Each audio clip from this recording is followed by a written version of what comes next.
سلامونه درنو لیدونکو، نن درته د ښځې او لیور په اړه په زړه پورې ویډیو لرم. یوه غریبه ښځه خپله قصه کوي او وایي چې زه د پلار مشره لور وم.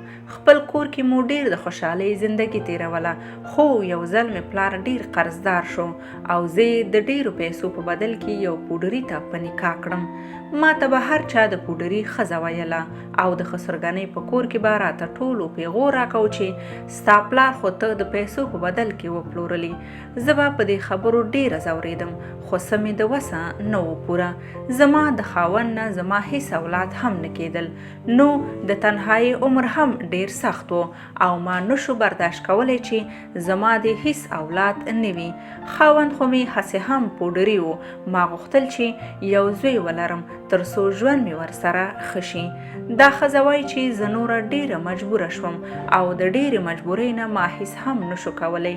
زما یو لیور و، هغه سره مې خبره وکړه او هغه راته وویل چې ما سره خراب کار وکړه نو هر څه به سم شي. نو دې خبرې زه اوله کې سخته خفه کړم، خو زما سره بله لار نه وه او د ډېرې مجبورۍ نه مې د خپل لیور سره خرابه اړیکه ټینګه کړه او په لویه ګناه مې ځان ککړ کړو.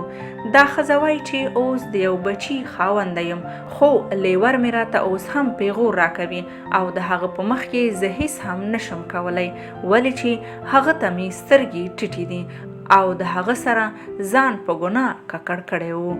نو درنو لیدونکو، د قصې څخه هدف مو دا دی چې هیڅکله خپلې لوڼې د پیسو په بدل کې داسې چاته مه ورکوي چې آینده زندگی یې بیا د دغسې ښځې په شان خرابوي او ګناه ته به مخه کړي.